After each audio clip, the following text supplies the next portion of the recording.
Hey guys, welcome back to my channel quick recipes with Mamoni. কেমন আছো সবাই? আশা করছি সবাই খুব ভালো আছো আর আমিও ভীষণ ভালো আছি। তো আজকে আমি একদম একটা নতুন রেসিপি নিয়ে তোমাদের সামনে হাজির হয়ে গেছি। তো চলো রেসিপিটি কি সেটা দেখা যাক। তো শেষ পর্যন্ত দেখতে থাকো, আশা করি সকলের ভালো লাগবে। তো প্রথমেই দেখতে পাচ্ছ আমি এখানে নিয়েছি একটা বাঁধাকপি। তো রেসিপিটি হতে চলেছে বাঁধাকপির। তো বাঁধাকপি ছোট থেকে বড় অনেকেই পছন্দ করে না, তো এই রেসিপিটি করে দেখো, সকলে কিন্তু চেটে পুটে ভাত খাবে। তো প্রথমেই দেখতে পেলে বাঁধাকপিটা একদম ছোট্ট ছোট্ট কুচি কুচি করে কেটে নিয়ে খুব ভালো করে ধুয়ে নিয়েছি। তো দেখতেই পাচ্ছ একটা পাত্রের মধ্যে রেখে দিয়েছি জলটা ঝরিয়ে নিয়ে। তো এবার যেটা করতে হবে চলো সেগুলো এবার দেখিয়ে দিই।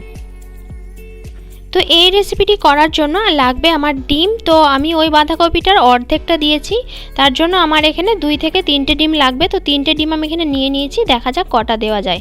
তো এখানে নিয়েছি 4 কোয়া রসুন, 5 থেকে 6 ইঞ্চি মতো আদা আর একটা মিডিয়াম সাইজের পেঁয়াজ। এটাকে পেস্ট করে নিতে হবে। আর এদিকে দেখতে পাচ্ছ একটা পেঁয়াজকে কুচি করে কেটে নিয়েছি কিছু কাঁচা লঙ্কা। তো দেখতেই পাচ্ছ আদা রসুনটা পেস্ট করা হয়ে গেছে। আর এদিকে দেখো বাঁধাকপি যেটা আমি কুচি করে নিয়েছিলাম সেটাকে আমি সিদ্ধ করে নিয়েছি। তো সিদ্ধ করে জল ঝরিয়ে নিয়েছি একটা পাত্রের মধ্যে। তো এবার আমি এটার মধ্যে দিয়ে দেব স্বাদ মতো লবণ, সামান্য পরিমাণ হলুদের গুঁড়ো আর 1 চামচ সর্ষের তেল। তো রেসিপিটি কিন্তু ভীষণই মজাদার হতে চলেছে, তো শেষ পর্যন্ত দেখতে থাকো, আশা করি সকলের ভালো লাগবে। তো দেখতেই পাচ্ছ আমি এবার কাঁচা ডিমগুলো এই বাঁধাকপির মধ্যে ফাটিয়ে দিয়ে দিচ্ছি। তো আমি এখানে এখন 2টো ডিম ফাটিয়ে দেব, তারপর যদি প্রয়োজন হয় তো আমি আরও একটা দিয়ে দেব। সেটা তোমাদের আন্দাজ মতো দিতে হবে। তো তোমাদের আন্দাজটা বোঝার জন্য ভিডিওটি দেখতে হবে, আমি সব কিছু বলে দেব।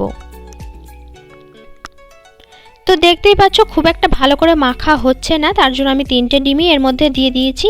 আর দেখতেই পাচ্ছ কত সুন্দর দেখতে হয়েছে, মানে ডিমের গোলার মতন হয়ে গেছে, বাঁধাকপিটা বোঝাই যাচ্ছে না। আর এদিকে কড়াইয়ে আমি 10 মিনিট আগে থেকে কিছুটা পরিমাণ জল দিয়ে খুব ভালো করে ফুটিয়ে নিয়েছি হাই ফ্লেমে। এবার আমি কেক যেভাবে বেক করে সেইভাবে দিয়ে দিলাম। তো দেখো 10 মিনিট বেক হওয়ার পর বাঁধাকপি এবং ডিম সবগুলো কিন্তু জমাট বেঁধে গেছে। আর দেখতে পাচ্ছ একটা জায়গায় একটুখানি নরম আছে, তো সেটা আরও 5 মিনিট রেখে দেওয়ার পর এই পর্যায়ে এসে পৌঁছেছে। তো দেখো একদম পুরো কেকের মতো হয়ে গেছে, খুব ভালো করে বাটি থেকে বেরিয়েও এসছে। তো এবার আমি এটাকে কেটে নেব। তো যে যেমনভাবে কাটতে পারো, আমি এখানে চৌকোভাবেই কেটে নিয়েছি। তো দেখতে পাচ্ছ কতটা সুন্দর লাগছে। এবার এটাকে ভেজে নিতে হবে। তো অবশ্যই কিন্তু সাদা তেলে ভাজবে আর একদমই কিন্তু মিডিয়াম টু লো ফ্লেমে ভেজে নিতে হবে। তো দেখতে পাচ্ছ সবগুলো আমি মোটামুটি দিয়ে দিয়েছি। তো এক পিঠ লাল হয়ে গেলে আরেক দিকে উল্টে দিতে হবে। তো দেখতেই পাচ্ছ সবগুলো ভাজা হয়ে গেছে।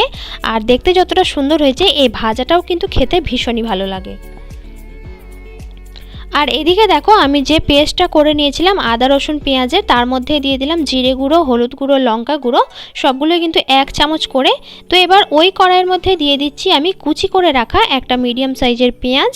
তো পেঁয়াজটা একটু নরম হয়ে লাল লাল হয়ে ভাজা হয়ে আসলেই আমি দিয়ে দেব পেস্ট করে রাখা আদা রসুন পেঁয়াজ এবং জিরে গুঁড়ো, হলুদ গুঁড়ো, লঙ্কা গুঁড়ো।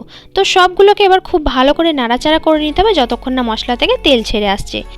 তো এবার সামান্য পরিমাণ চিনি দিয়ে এবার পরিমাণ মতো আমি জল দিয়ে দিচ্ছি। খুব একটা ঝোল হবে না, এটা একটা গ্রেভি টাইপ হবে, তার জন্য পরিমাণ মতো জল দিতে হবে। তো আমি এখানে 1 বাটি মতো জল দিয়ে দিয়েছি, 1 থেকে 1.5 বাটি।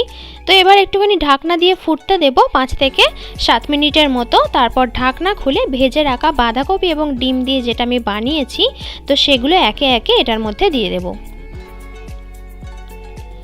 তো দেখো দিয়ে দিলাম। তো এবার ওপর থেকে দিয়ে দিলাম আমি কাঁচা লঙ্কা। তো ঝালটা অবশ্যই কিন্তু নিজেদের আন্দাজ মতো দিও, যদি প্রয়োজন হয় আরও একটু দিতে পারো। আর অবশ্যই কিন্তু চিনি এবং লবণটা অবশ্যই টেস্ট করে নিও। তো দেখো ওপর থেকে দিয়ে দিলাম আমি ভেজে রাখা কিছু ডিমের টুকরো। তো এগুলো তোমরা নাও দিতে পারো, এটা যদিও অপশনাল। তো তৈরি হয়ে গেল আমার বাঁধাকপি ও ডিম দিয়ে এক মজাদার রেসিপি। এই রেসিপিটি গরম ভাতের সঙ্গে ভীষণই ভালো লাগবে। এছাড়াও তোমরা রুটি পরোটার সঙ্গেও কিন্তু ট্রাই করতে পারো, পরিবারের সকলের খুবই ভালো লাগবে আর চেটে পুটে ভাত খাবে, কথা দিলাম।